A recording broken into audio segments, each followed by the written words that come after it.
Eu quero hoje destacar uma preocupação que estou tendo, que assemelha muito ao que foi falado aqui pelo deputado Fernando Hugo, a respeito dessas eleições que se aproximam.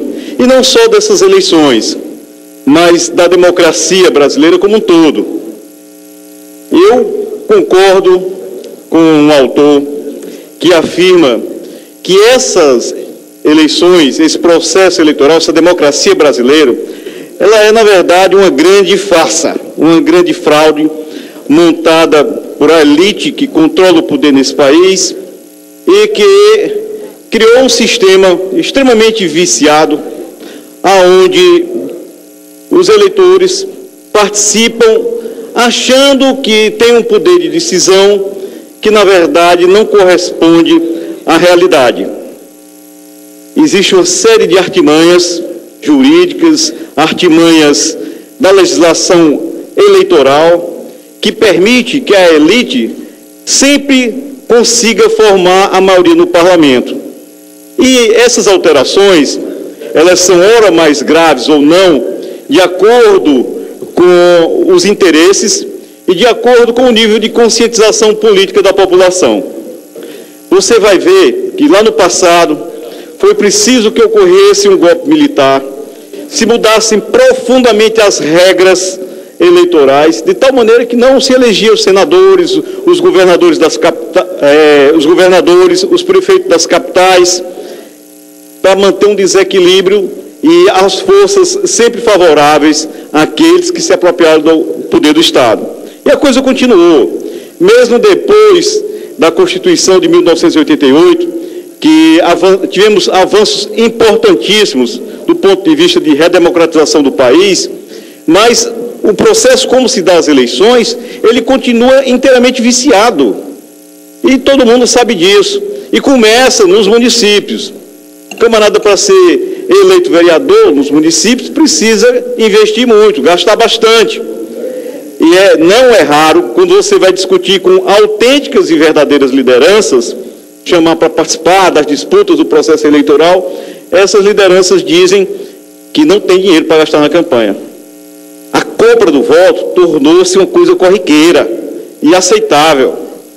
E esse tipo de relação que permite a manutenção dessas pessoas que dão sustentação a esse modelo opressor nas casas legislativas.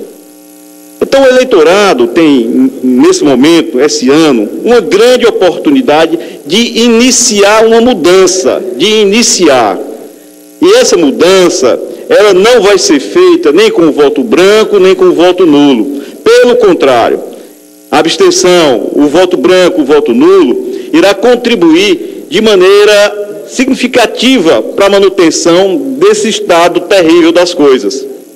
Então, é necessário que você que se sente atingido por essa política econômica, que se sente ultrajado, revoltado, você faça essa manifestação escolhendo um candidato diferente desses que estão aí, daqueles que votaram contra o povo.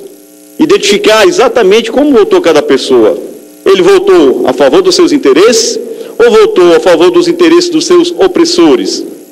Como ele se posicionou diante das questões que são fundamentais para garantir o bom funcionamento dos serviços públicos nas nossas cidades, no nosso Estado e no país como um todo. Então, essa reflexão, ela precisa ser feita. E eu concordo profundamente que a legislação, ela precisa ainda ser bastante alterada.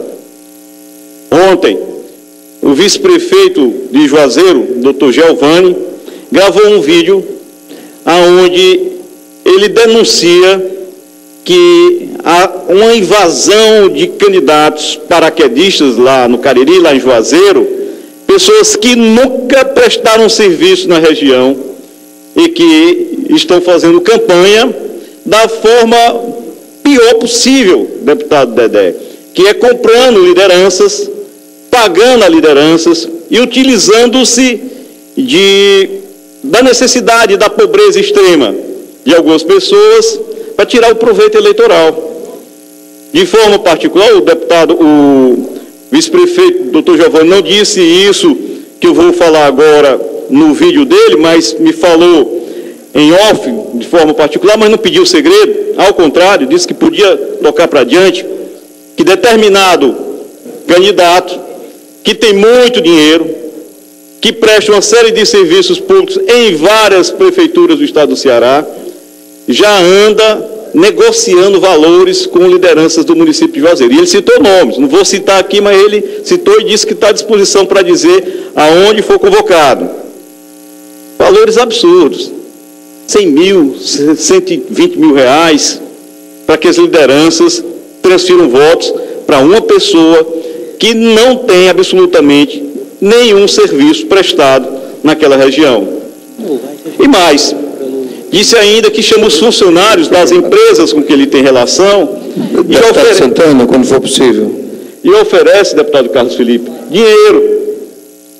Da seguinte forma: traga 5 títulos de eleitor e você vai ganhar a cesta básica e vai concorrer ao sorteio de 3 motos. Então, esse ardil, ele corrompe o processo eleitoral, ele desvirtua a vontade soberana do povo, e isso precisa ser combatido. Mas eu tenho também dito insistentemente que aqueles que vão derrotar esse processo não será nem a Polícia Federal, o Ministério Público, mas senão o próprio povo consciente.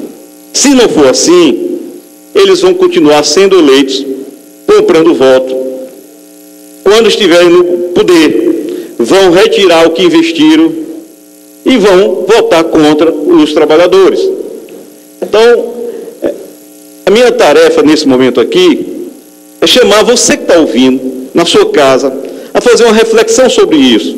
E após a parte do deputado Carlos Felipe, eu vou destacar quais são os pontos que nós devemos focar na nossa luta para conseguir começar a mudar essa realidade a partir dessa disputa eleitoral. Existem os meios de pressão ideológica que são utilizados por elite do atraso, para aqueles que controlam a economia, que controlam o aparelho de Estado, para fazer a cabeça das pessoas. E aí eles se valem de todos os recursos. Talvez o mais importante nos dias de hoje seja a televisão. Na novela, no filme, na propaganda, no jornalismo parcial, vai no cotidiano fazendo a cabeça das pessoas e acomodando aqueles que precisam lutar pelos seus direitos. Pois façamos dessas eleições um momento importante de avançarmos nas lutas em defesa dos direitos da cidadania. E eu quero focar um ponto específico que o deputado Carlos Felipe destaca a respeito da questão da saúde. Sentimos, agora mais do que nunca, a pancada que foi o congelamento dos gastos com a saúde. Tem uma matéria muito importante, e vou me referir a isso para encerrar minha participação hoje aqui, Diário Nordeste, que diz o seguinte: 34 cidades cearenses não têm registro de médicos atuando. Se tem, está na informalidade lá, ou não está notificado. E mais, 40 municípios têm um único médico. E a concentração de médicos nas capitais, 109 municípios têm 10 a menos médicos, e os serviços vão, principalmente na atenção básica, na grande maioria desses municípios, de mal a pior. É preciso que a população coloque como prioridade, deputado presidente Julinho, e aí eu pedi mais uns 3 minutinhos aqui para concluir, a luta pelo atendimento médico de qualidade como prioridade. Pautar isso junto a todos os candidatos, a todos, e exigir a volta de um programa que foi extremamente bem sucedido, que é o programa Mais Médicos. Para se resolver essa questão da falta de médico nas pequenas cidades, é preciso investir na atenção primária, atrair os médicos com planos de carreiras e com melhor infraestrutura. E o programa Mais Médicos, que foi criado pelo governo da Dilma, ele fazia exatamente isso. E foram muitos os que foram contra, porque, na verdade, não entendiam o significado do programa, e a maior parte eram alguns profissionais de saúde, e outros achavam que o programa ia trazer médicos de fora para tomar o lugar deles. Está aí os lugares desocupados. 34 cidades do Ceará não tem registro de médico. 40 municípios com um único médico. O que é que falta? O respeito a esses profissionais, o incentivo, o salário justo, a infraestrutura para trabalhar. E o Mais Médico se propôs a fazer exatamente isso. Naquela ocasião, foram criados 18.240 vagas para médicos preenchidas. Foram aí 4.058 municípios que foram atendidos com o programa Mais Médicos. E não era o único eixo, suprir imediatamente a falta do médico na cidade, mas principalmente garantir um programa que de forma permanente melhorasse a infraestrutura do atendimento, lá na atenção básica, que resolve 80% dos casos, e formasse novos profissionais com qualidade. Formar novos profissionais com qualidades. Especialistas, para garantir o acesso da população também ao especialista. Nisso aí foram abertas, o objetivo era abrir 11 mil novas vagas de graduação e 12 mil de residência. Se atingiu 50% desse objetivo, e foi importante. Mas tudo isso entrou em parafuso, no retrocesso, após o golpe, com Temer desarticulando e desestruturando os serviços médicos. E por que aconteceu isso? Porque o governo Temer e os similares a ele, os genéricos, nem genéricos, as imitações ordinárias, eles estão a serviço de um outro projeto, que é o da medicina privada. Eles querem cobrar dos pacientes pobres.